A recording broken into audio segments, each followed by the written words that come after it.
సియోను నివాసులారా ఉల్లాసంగా ఉండండి, సియోను నివాసులారా బహుగా సంతోషించుడి, యెరూషలేము నివాసులారా ఉల్లాసంగా ఉండండి. ఎందుకు సంతోషంగా ఉండాలి, ఎందుకు ఉల్లాసంగా ఉండాలంటే, నీ రాజు నీతిపరుడును రక్షణ గలవాడును దీనుడునై గాడిదను గాడిద పిల్లను ఎక్కి నీ యొద్దకు వచ్చుచున్నాడు. ఆ తర్వాత అంటాడు కదా, ఎఫ్రాయిములో రథములు ఉండకుండా నేను చేసేదను, యెరూషలేములో గుర్రములు లేకుండా చేసేదను, యుద్ధపు విల్లు లేకుండా పోవును, నీ రాజు సమాధాన వార్త అన్యజనులకు తెలియజేయును, సముద్రము నుండి సముద్రము వరకు యూఫ్రటీసు నది మొదలుకు నీ భూ దిగంతముల వరకు అతడు ఏలును. Praise the lord. దేవుడికి మహిమ కలుగును గాక. యెరూషలేము ప్రజలు, యోధా ప్రజలు, ఇశ్రాయేలీయుల ప్రజలు వారు ఎంతో ఆందోళనతో రోమా సామ్రాజ్యపు యొక్క అహంకారం కింద మగ్గిపోతూ రోమా సామ్రాజ్యపు చక్రవర్తుల చేతిలో నలిగిపోతూ మాకు సంతోషం కావాలి, మాకు విడుదల కావాలి, మాకు రక్షణ కావాలి అని ఆనాటి ప్రజలు, ఇశ్రాయేల్ ప్రజలు, యూదా ప్రజలు, యెరూషలేము నివాసులు, సియోను నివాసులు వీళ్ళందరూ ఎదురు చూస్తూ ఉన్నారు. ఆదరణ లేదు, వారి జీవితాల్లో సంతోషం లేదు, వారి జీవితాల్లో దుఃఖము తప్ప, వేదన తప్ప మరొకటి లేదు. అటువంటి సందర్భంలో రోమా సామ్రాజ్యపు చక్రవర్తి చేతుల్లో నలిగిపోతున్నటువంటి పన్నులు కట్టలేక, దారుణమైన పన్నులు ఎవరైనా వేస్తే ఎలా వేసేవారంటే పన్నులు వాళ్ళు ఒక సైకిల్ మీద, రిక్షా మీద వ్యాపారం చేస్తున్నాం అనుకోండి. ఈ రోజులు అయితే అలాగ. ఆ రోజులు బండి మీద ఏదన్నా వ్యాపారం చేయడానికి బండి మీద ఏదైనా కట్టుకొస్తే బండికి పన్ను వేసేవారు. ఎడ్ల బండి ఉండేది కదా, ఆ ఎడ్ల బండికి పన్ను వేసేవారు. బండికో పన్ను వేసి, బండికి ఇరుసులు ఉంటాయి తెలుసా? ఇరుసులు అంటే చక్రానికి ఇలా ఉంటాయి. మన నేషనల్ చక్రం ఉంటుంది కదా, జాతీయ చక్రం, దాని మీద చక్రానికి ఎలా వీల్స్ ఉంటాయి, ఎలా ఉంటాయి గీతలు, అలా బండికి కూడా ఇలా ఉంటాయి కదా. అంటే దానికి కూడా ఒక్కో దానికి లెక్కెట్టి మళ్ళీ పన్ను వేసేవారు. బండికి వేసి మళ్ళీ దానికి లెక్కెట్టి పన్ను వేయడం, బండికి వేసామంటే ఒకదానికి పన్ను వచ్చేసినట్టే కదా.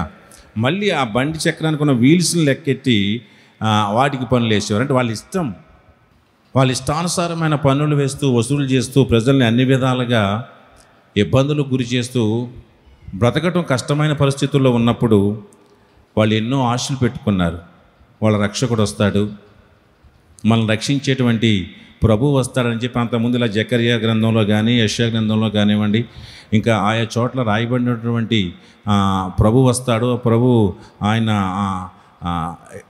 కన్యక గర్భాన్న ఆయన జన్మిస్తాడు, ఆయన మీద రాజ్యభారం ఉండును, ఇవన్నీ ఇటువంటి ప్రవచనాలన్నీ చెప్పబడినప్పుడు వాటిని విని కొంత ధైర్యం వచ్చేది. ఆ రాజు ఎప్పుడు వస్తాడా, ఆ ప్రభు ఎప్పుడు వస్తాడా అని. అలా యేసుక్రీస్తు ప్రభు వచ్చాడు, ఆ చుట్టుపక్కల సువార్తను ప్రకటిస్తూ ఉన్నాడు. అయినప్పటికీ వీళ్ళని ఇంకా పూర్తిగా విడిపించాలని వారి యొక్క ఆలోచన అయి ఉంది. అయితే అటువంటి పరిస్థితుల్లో ఎదురు చూస్తున్న సందర్భంలోనే యేసుక్రీస్తు ప్రభు యెరూషలేములోకి ఎంటర్ అవుతూ ఉన్నాడు, ఆ పట్టణంలోకి. ఎందుకంటే ప్రజలకి ఆ శాంతిని కలిగించాలని, ప్రజలకు శాంతిని మరి ఇవ్వాలని ఆయన ఉద్దేశంతో ఆయన వస్తూ ఉండగా, ఆ వచనాన్ని ఇక్కడ జకర్యా గ్రంథకర్త ముందుగానే మనకు చెప్పాడు. ఏంటంటే, సియోను నివాసులారా బహుగా సంతోషించండి, యెరూషలేము నివాసులారా ఉల్లాసంగా ఉండండి. ఏడన్నాడు, నీ రాజు ఎవరండి? ఈయన యేసుక్రీస్తు ప్రభు. ఎవరు నీ రాజు? ఎవరు మీ రాజు? కొంతమంది వెనకడికి ఎవరన్నా అడిగితే ఇంకెవరు ఉన్నారండి, మా ఇంటి ఆయనే మా రాజు అందంట. ఎవరు రాజు? అయితే దేవుడు ఎవరంటే ఆయనే నా దేవుడు అండి అందండి. అలాగా ఇవాళ మీ రాజు ఎవడు? నీ రాజు ఎవరంటే యేసుక్రీస్తు ప్రభువే. ఆయన అందుకే అంటున్నాడు కదా, ఆయన అక్కడ పదే మాటలు ఇక్కడ మనం 10వ వచనం చూస్తే అంటాడు కదా, యెరూషలేములో గుర్రం లేకుండా చేసేదును, యుద్ధపు విల్లు లేకుండా పోవును, నీ రాజు సమాధానకర్త. అని అంటున్నాడు ఇక్కడ. సో ఈ రాజు వల్ల ఈరోజు మనకు కలిగే ప్రయోజనాలు ఏంటంటే కొన్ని మాటలు క్లుప్తంగా చెప్పుకుంటూ వెళ్తాను, ఎందుకంటే సమయం లేదు కాబట్టి నేను తక్కువనే ప్రతి పాయింట్ని 4-5 పాయింట్లు ఉన్నాయి, తక్కువ వ్యాఖ్యానం చేస్తూ వెళ్తాను. అయితే మొదటిగా అంటున్నాడు కదా 9వ వచనంలో చూస్తే, నీ రాజు వచ్చుచున్నాడు, నీ రాజు నీతిపరును రక్షగలవాడు దీనుడైన గాడిద పిల్లకి నీ యొద్దకు వచ్చుచున్నాడు. ఇప్పుడు ఇక్కడ నీ రాజు ఎక్కడికి వస్తున్నాడు చెప్పండి, ఎక్కడికి వస్తున్నాడు చెప్పండి, నీ యొద్దకు. నీ రాజు ఎక్కడికి వస్తున్నాడు చెప్పండి, మళ్ళీ నీ దగ్గరికే వస్తున్నాడు. హల్లెలూయా. ఎందుకు వస్తున్నాడంటే నీ రాజు నీకు రక్షణ కలిగించడానికి వస్తూ ఉన్నాడు. హల్లెలూయా. నీ రాజు నిన్ను విమోచించడానికి వస్తూ ఉన్నాడు. నీ రాజు మరి నీకు సంతోషాన్ని ఇవ్వడానికి వస్తూ ఉన్నాడు. నీ రాజు నిన్ను ఉల్లాసముగా ఉంచడానికి వస్తూ ఉన్నాడు. హల్లెలూయా. అంటే మీ రాజు మీ దగ్గర ఉంటే గనక, ఒకవేళ ఆయనే గనక మీ రాజు అయితే గనక మీ జీవితాలు ఎలా ఉంటాయి తెలుసా? మన జీవితాలు ఎలా ఉంటాయి తెలుసా? ఉల్లాసంగా ఉంటాయి. హల్లెలూయా. ఎప్పుడు? మీ రాజు, ఈ యేసు మీ రాజు అయినప్పుడు, ఈ యేసు చెప్పండి, ఈ యేసు నా రాజు అయినప్పుడు అని చెప్పండి. మీకు సంతోషం, లేదా చెప్పండి నాకు సంతోషం, నాకు ఉల్లాసం, నాకు ఆనందం కలుగుతూ ఉంది. Praise the Lord. ఎవరికి పడితే వారికి సంతోషం కాదండి. దేవుని మందిరానికి వచ్చినంత మాత్రాన కూడా సంతోషం దొరకదండి. ఎవరికి దొరుకుతుంది చెప్పనా? యేసుక్రీస్తు ప్రభువుని నీ రాజు అనుకున్నప్పుడు నీకు సంతోషం కలుగుతుంది, నీకు ఉల్లాసంగా నీ జీవితాన్ని ఉంచుతాడు. ఎందుకంటే నీ రాజు నీతిపరుడు. హల్లెలూయా. నీ రాజు నీతిపరుడుగా, నిన్ను పాలించే రాజు ఎలాంటి వాడు చెప్పండి? నీతిపరుడు. అలాంటి వాడు నీ దగ్గరికి వస్తూ ఉన్నాడు ఈరోజు. హల్లెలూయా. అలాంటి యేసు పరలోకాల నుంచి ఎవరి దగ్గరికి వచ్చాడు చెప్పండి? నువ్వు రాజు దగ్గరికి వెళ్ళావా, రాజు నీ దగ్గరికి వచ్చాడా? రాజే నీ దగ్గరికి వచ్చాడు. Praise the Lord. మీరు లేక మనము రాజు దగ్గరికి వెళ్ళలేదు, రాజు మన దగ్గరికి వచ్చాడు. ఈరోజు మనల్ని పరిపాలించేటువంటి వాళ్ళ దగ్గరికి మనం వెళ్తున్నామా, మన దగ్గరికి వాళ్ళు వస్తున్నారా? మనమే వాళ్ళ దగ్గరికి వెళ్ళాలి, మనమే వాళ్ళ కాళ్ళ చుట్టూ తిరగాలి. కానీ ఈ రాజు నీ దగ్గరికి వచ్చాడు. Praise the Lord. నీ దగ్గరికి వచ్చాడు. పరలోకాన్ని దిగి, పరలోకాన్ని విడిచిపెట్టి నీ రాజు నీ దగ్గరికి వచ్చాడు. పైగా ఈ రాజు ఎలాంటి వాడు అంటండి? నీతిపరుడు. ఈరోజు మనల్ని పరిపాలించే వాళ్ళు ఎలా ఉన్నారు చెప్పండి? మనల్ని పరిపాలించే వాళ్ళు నీతిపరులు అని చెప్పగలరా? ఎవరైనా గుండె మీద చేసి ధైర్యంగా లేచి ఒక్కరు నిలబడగల చెప్పగలరా? ఏ పార్టీ వాళ్ళు అయినా సరే. ఇక్కడ అందరూ ఒకే పార్టీ ఉండమనుకోండి, ఒక్కొక్కరికి ఒక పార్టీ ఉంటుంది. ఎవరు ఏ పార్టీ అయినా సరే మా పార్టీ, మా నాయకుడు నీతిపరుడు అని చెప్పగలరా? ఉన్నారు, గుండెలు బాదుకుంటున్నారు, చొక్కాలు చింపుకుంటున్నారు. ఎందుకంటే తప్పదని, వాళ్ళకి చెడ్డ పేరు రాకూడదని చెప్పి లోపల వాళ్ళు నీతిపరులు కాదని తెలిసినా పైకి బట్టలు చింపుకుని, గుండీలు చింపుకుని, గుండెలు బాదుకుంటూ ఉన్నారు. నీ రాజు నీకు సంతోషాన్ని ఇవ్వడానికి వస్తున్నా. ఈరోజు ఏ నాయకుడి వల్ల అయినా మనల్ని, ఈరోజు ఈ భూలోకంలో మనల్ని పరిపాలించేవాడు ఎవడి వల్ల అయినా మనకు సంతోషం ఉందా చెప్పండి? మొహమాటం లేకుండా చెప్పండి. ఎవరి పార్టీ నాయకులు ఎవరు మిమ్మల్ని చూడట్లేదు, ఏ పార్టీ అయినా పర్వాలేదు. ఈరోజు మనల్ని పరిపాలించే నాయకుల వల్ల మనకి ఎవరికైనా సంతోషం ఉందా? సంతోషానికి బదులు ఏమని తెలుసా? దుఃఖం. ఏంటి పరిపాలన? నేను అనేది జస్ట్ ఈరోజున్న పరిపాలన గురించి చెప్పడం, ఓవరాల్గా నాయకుల గురించి చెప్తున్నాను. ఓవరాల్గా ఇండియా వైడ్ కానీ నేషనల్ వైడ్ కానివ్వండి, ఈరోజు పరిపాలించేటువంటి పరిపాలకులు, గతంలో వాళ్ళు కానివ్వండి, ఇప్పుడు కానివ్వండి, ఇక ముందు రాబోయే వాళ్ళు కానివ్వండి, ఎవడి వల్ల ప్రజలకి సంతోషం లేదు. ఎందుకనంటే ఎవరు వచ్చినప్పటికీ, ఏం చేసినప్పటికీ మనకు రోజు రోజుకి మన వ్యయం పెరిగిపోతుందా తగ్గుతుందా?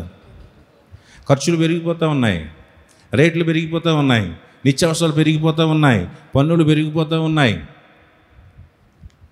కరెంటు బిల్లులు పెరిగిపోతూ ఉన్నాయి. ఇక ఒకటిగా అదన్నీ పెరిగిపోయి ఇంత ఎత్తుకెళ్ళి కూర్చుంటున్నాయి మనకి రోజు రోజుకి.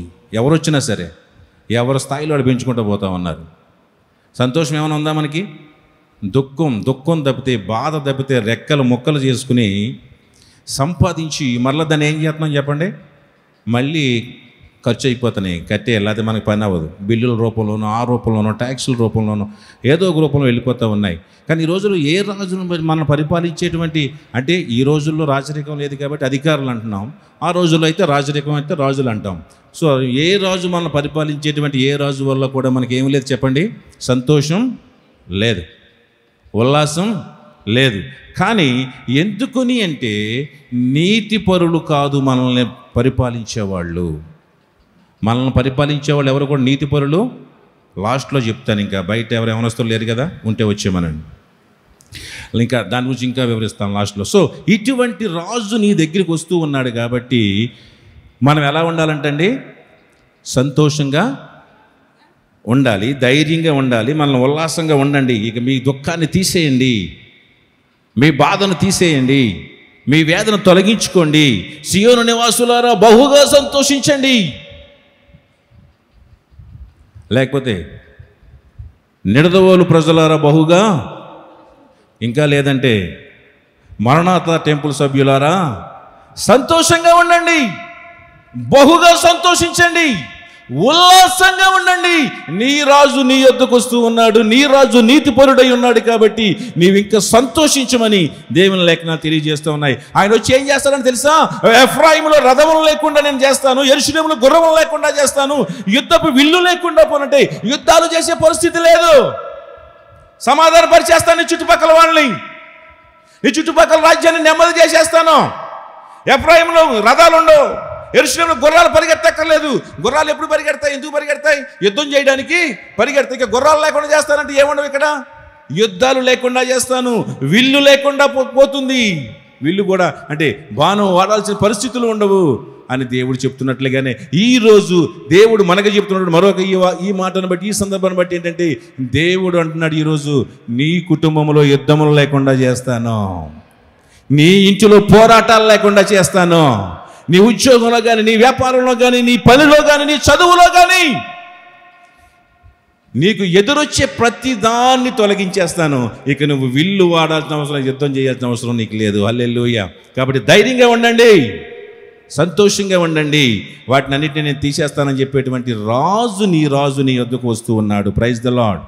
రెండవదికి రాజు ఎలాంటి వాడంటే, నీ రాజు సమాధాన వార్త అన్యజనులకు తెలియజేయును. ఎక్కడి వరకు? సముద్రము నుండి సముద్రము వరకు, యూఫ్రటీసు నది మొదలుకుని భూ దిగంతముల వరకు అతడు ఏలును. హల్లెలూయా. ఈ రాజు ఏ వార్త ప్రకటిస్తాడంటండి? సమాధాన వార్త. ఎవరికి? అన్యజనులకు సమాధాన వార్త ప్రకటిస్తాడు. హల్లెలూయా. కానీ ఈరోజు దౌర్భాగ్యం ఏంటంటే, అన్యజనులకి ఎలా ప్రకటిస్తున్నాం? అన్యజనులకి ఏ వార్త ప్రకటిస్తూ ఉన్నాం? చాలామంది, అందరినీ అనలేం కానీ కొంతమంది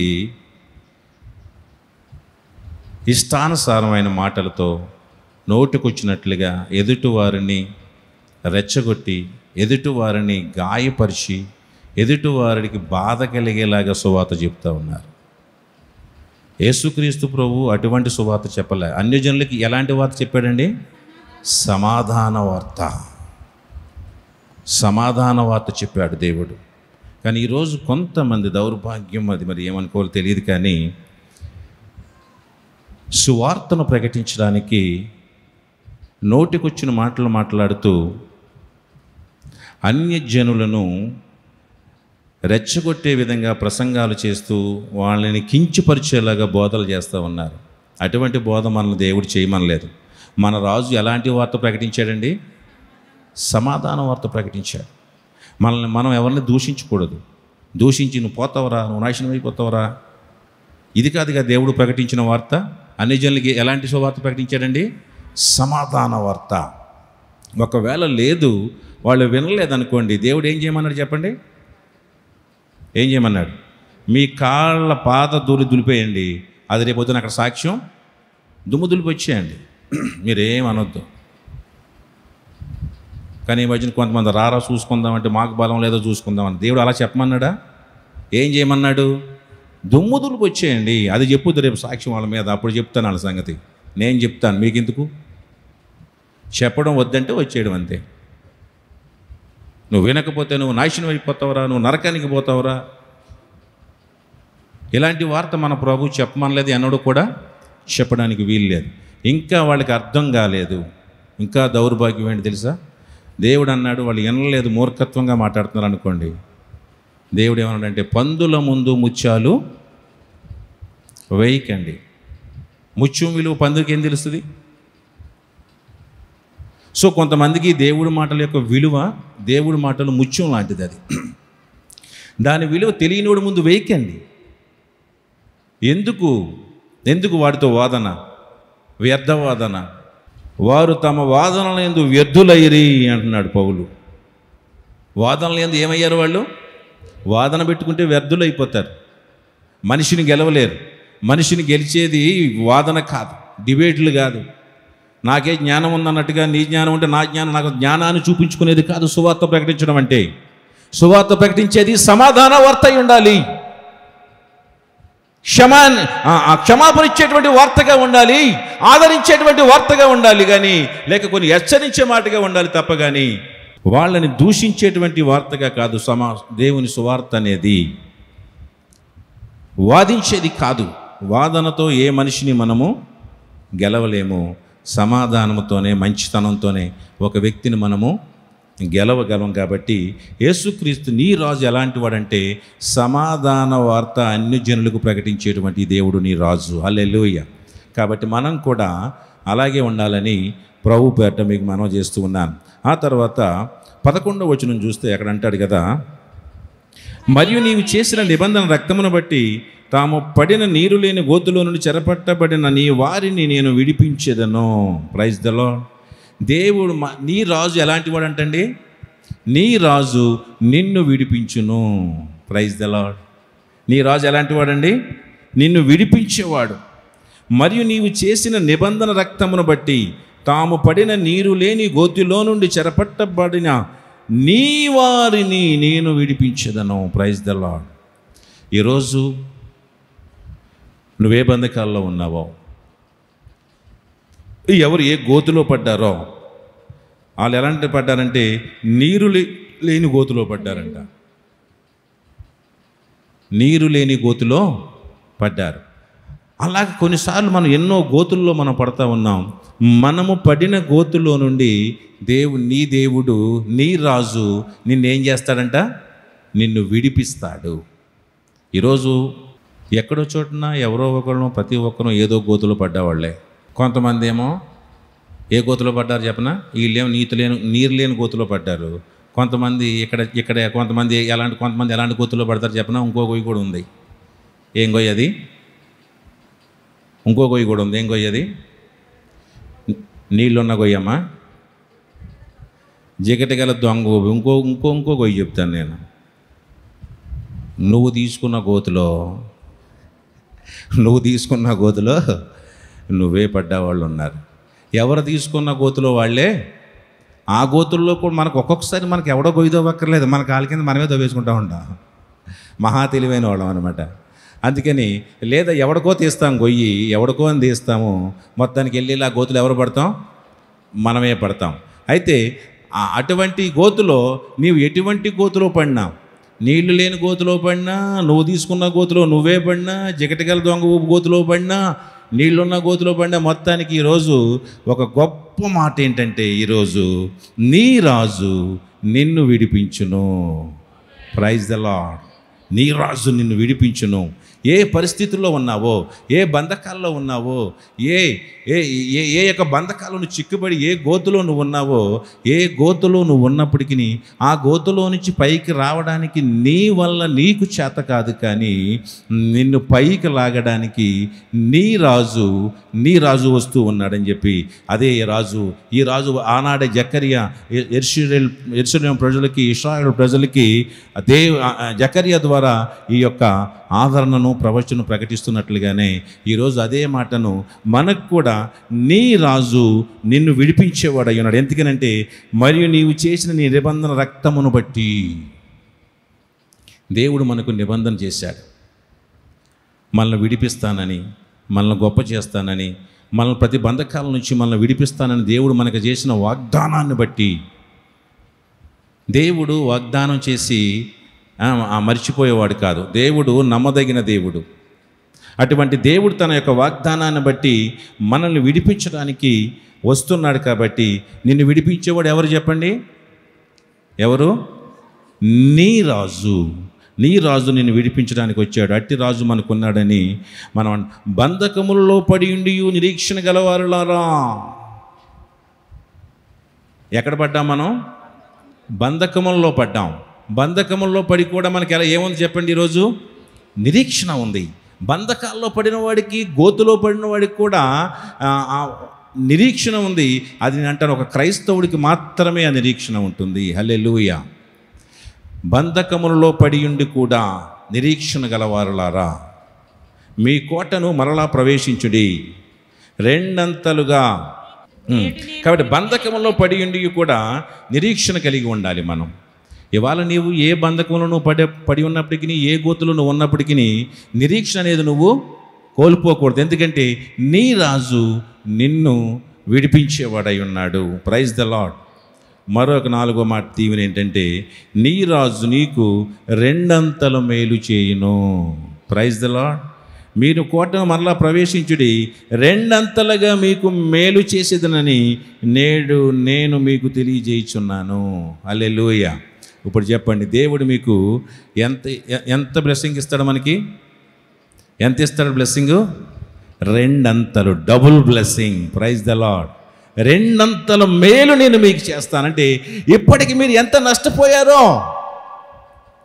ఇప్పుడు మీరు ఎంత పోగొట్టుకున్నారో, ఎప్పుడు నువ్వు ఎంత ఆనందాన్ని పోగొట్టుకున్నావో, నీ రాజును నువ్వు నమ్మినట్లయితే, ఈ రాజుని, ఈ యేసుని నీ రాజుగా చేసుకున్నట్లయితే, రెండంతల నువ్వు పోగొట్టుకున్న దాన్ని దానికి రెండంతలు నీకు తిరిగిస్తాను. సంతోషం పోగొట్టుకున్నావా? రెండంతలు తిరిగిస్తాడు. ఆనందం పోగొట్టుకున్నావా? పోగొట్టుకున్న దానికి డబుల్ ఆనందాన్ని దేవుడు నీకు ఇస్తాడు. నువ్వేది పోగొట్టుకున్నా దేవుడు దాన్ని ఏమిస్తాడు? డబుల్, రెట్టింపు. పోగొట్టుకున్న దానికి దేవుని కొరకు ఒకవేళ నువ్వు తెలుసో తెలియక ఎలా పోగొట్టుకున్నా, లేకపోతే దేవుని కొరకు నువ్వు పోగొట్టుకున్నా, ఏ రీతిగా నువ్వు పోగొట్టుకున్నప్పటికీ ఖచ్చితంగా దేవుడు నీకు రెండంతల మేలు చేస్తాను పోగొట్టుకున్న దానికంటే అంటున్నాడు. ఎప్పుడంటే ఈ రాజు నీ రాజు అయినప్పుడు. హల్లెలూయా. ఈ రాజుని అంటే ఈ యేసు రాజు నీ రాజు అయితే నీకు రెండంతల ఆశీర్వాదం. ఎంతమందికి కావాలి చెప్పండి? రెండంతల ఆశీర్వాదం అందరికి. నాకు 4 అంతలు కావాలి. చాలా పనులు ఉన్నాయి, నాకు చాలా పనులు ఉన్నాయి. ఎన్నంతలు పోగొట్టుకున్నప్పుడు, ఏది పోగొట్టుకున్నా మన జీవితంలో, ప్రభు కొరకు ఆనందాన్ని, ఆరోగ్యాన్ని పోగొట్టుకున్నావా, రెండంతలు ఇస్తాడు నీకు. ప్రభు కొరకు సమయాన్ని ఏదైనా పోగొట్టుకున్నావా, అంత సమయం నీకు కలిగినట్లుగా దేవుడు నీకు ఇస్తాడు. ఏది పోగొట్టుకున్నా, ఒకవేళ ఏదైనా నేను ప్రభు కొరకు నిన్ను నిందించి దూషించి నీకు ప్రభువుని బట్టి నీకేమైనా నెమ్మది లేకుండా పోయిందా, దానికి రెండంతల ఆశీర్వాదం దేవుడు నీకు మీ జీవితాల్లో కలుగు చేస్తాడు. నమ్మండి. నువ్వేది నష్టపోయావో నష్టాన్ని పక్కన పెట్టండి, దానికి రెండంతలు దేవుడు నీకు ఆశీర్వాదం ఇస్తానని వాగ్దానం చేస్తూ ఉన్నాడు. ఎప్పుడంటే ఈ యేసు నీ రాజు అయినప్పుడు. హల్లెలూయా. మీకు తెలుసా, ఈ రాజు అంటే అనుకుంటాం మేము యేసు మా రాజే అనుకుంటున్నాం కదండి. మరి అయినా మాకు ఎందుకు అటువంటి రెండంతల మేలు కలగలేదనుకుంటే, నీ రాజు అంటే ఏం తెలుసా? రాజు అంటే ఆ రాజు అధికారం కింద నువ్వు ఉండాలి. అంటే నీ రాజు ఎవరు? ఆయన అధికారం. ఆయన కింద నువ్వు ఎవరు చెప్పింది చేయాలి? అప్పుడు ఎవరు చెప్పింది వినాలి? నీ రాజు చెప్పింది చెయ్యాలి. నీ రాజు చెప్పింది నువ్వు చేస్తున్నావా? మరి నీ రాజు చెప్పింది నువ్వు చేస్తున్నావా? చెప్పండి. నీకు రెండంతల ఆశీర్వాదం కావాలంటే ఈ రాజు నా రాజు అనుకుంటే సరిపోలే. యేసే నా రాజు నోటి మాటతో చెప్తే కాదు. యేసు నీ రాజు అయితే ఆయన అధికారానికి నువ్వు లోబడాలి. ఆయన ఏం చేయమన్నాడో దాన్ని నువ్వు చెయ్యాలి. ఏది చెయ్యొద్దన్నాడో దాన్ని మానేయాలి. ఈ రాజు ఏ ఆజ్ఞ ఇచ్చాడో ఆ ఆజ్ఞకు నువ్వు లోబడాలి. ఈ రాజు ఏది చేయమని చెప్తున్నాడో, ఎలా జీవించమని చెప్తున్నాడో, ఎలా బ్రతకమని చెప్తున్నాడో అలాగ నువ్వు బ్రతికితేనే అప్పుడే ఈ రాజు నీ రాజు అయినట్టు. హల్లెలూయా. అంతే తప్ప నోటి మాట చేత నా రాజు నా రాజు అనుకుంటే అవడు, నీ రాజు అవడు. రెండంతల ఆశీర్వాదం రాదు, సంతోషం రాదు, ఉల్లాసం రాదు, కోల్పోయినవి తిరిగి రావు. కోల్పోయినవి తిరిగి రావాలి అంటే, రెండంతల ఆశీర్వాదం నీకు రావాలి అంటే కనుక ఈ రాజు, ఈ యేసు దేవుడు నీ రాజు అవ్వాలి. నేను మరలా చెప్తున్నాను, నీ రాజు అంటే ఆయన అధికారానికి లోబడాలి, ఆయన ఆజ్ఞలకు లోబడాలి, ఆయన ఏం చేయమన్నాడో దాన్ని చెయ్యాలి. ఎప్పుడు చెప్తూ ఉంటాం చాలామంది, అంతే కదా, ఈ బోర్డు పెట్టుకుంటుంటారు గుమ్మాలకి ఇంట్లోను, ఈ గృహమునకు అధిపతి యేసే. నిజమా? ఆయన అధిపతి అయితే ఏం చెప్తాడు? ఆయన చెప్పిన మాట ఏ రోజన్నా విన్నావా? ఏ రోజైనా అడిగావా ఏం చేయమంటావని? ఏ రోజైనా ఈరోజు ఏంటినైనా అని చెప్పి ఈ రోజున అధిపతిని అడిగావా? ఈ పని చేయమంటావా అని అడిగావా? ఈ పని వద్దంటావని ఏ రోజున అడుగుతున్నావు నువ్వు? ఎవరిని అడుగుతావు ఇంట్లో? నీ గృహానికి అధిపతి ఎవరు? ఆయన గారు. ఎక్కడికైనా వెళ్ళాలంటే ఏమని వెళ్ళమంటారా? ఆయన అడగాలి. అది ఎక్కడికైనా వద్దంటారా వెళ్ళమంటారా అని అడగాలి. ఏదైనా చేయమంటారా? ఎవరిని అడగాలి? ఇప్పుడు ఎవరు మీ గృహానికి అధిపతి ఎవరు? ఆయన. అందుకని అన్నీ వత్తలేదు. యేసు ప్రభువును నిజంగా బోర్డు పెట్టుకుని ఈ గృహానికి క్రీస్తు అధిపతి అని పెట్టుకున్న నీవు ఏ రోజైనా ఏదైనా పని చేసేటప్పుడు నాయన ఇది చేయమంటావా, ఇది వద్దంటావా? భర్త మాట వినాలి, దాన్ని పక్కన పెట్టండి, దాన్ని నేను కాదంటలేదు. కానీ అయితే దానికంటే ముందు కొన్ని విషయాల్లో మనం తెలుసుకోవలసినవి, దేవుణ్ణి మనం అడుగుతున్నామా, ఆయన ఆజ్ఞకు లోబడుతూ ఉన్నామని దాన్ని మనం ఆలోచన చేసుకోవాలి. కాబట్టి నీ రాజు నీకు రెండంతల మేలు చేయును. ఆ తర్వాత ఇంకా ఉంది, నీ రాజు నిన్ను కాపాడును, నీ రాజు నిన్ను రక్షించును. కానీ నేను అవన్నీ చెప్పట్లేదు, కానీ కొంచెం కొన్ని వదిలేసి. మరొకటి, నీ రాజు నిన్ను కిరీటములో రత్నముగా ఉంచును. 16వ వచనం చూడండి. నా జనులు యెహోవా దేశములో కిరీటమందలి రత్నముల వలెనున్నారు గనుక కాపరి తన మందను రక్షించినట్లు వారి దేవుడైన యెహోవా ఆ దినమున వారిని రక్షించును. Praise the Lord. నీ దేవుడు నిన్ను ఎలా ఉంచాడంటే, నీ రాజు నిన్ను ఎలా ఉంచాడు? దేశములో కిరీటమందలి రత్నము వలె. Praise the Lord. రత్నాలు ఎక్కడ ఉంటాయండి? ఎక్కడ ఉంటాయి? కిరీటంలో ఉంటాయి. ఆ కిరీటం ఎక్కడ ఉంటుంది? రాజుగారి నెత్తి మీద ఉంటుంది. హల్లెలూయా. నిన్ను ఎక్కడ పెట్టాడు ఇప్పుడు? దేనికి కింద పెట్టలేదు, నిన్ను రాజుగారి నెత్తి మీద పెట్టుకున్నాడు. హల్లెలూయా. ఇప్పుడు నువ్వు ఎక్కడ ఉన్నావంటే కిరీటంలో ఉన్నావు. కిరీటంలో ఉన్నావు నువ్వు. ఆ కిరీటాన్ని ఎవరు పెట్టుకుంటారు చెప్పండి? రాజుగారు పెట్టుకుంటారు.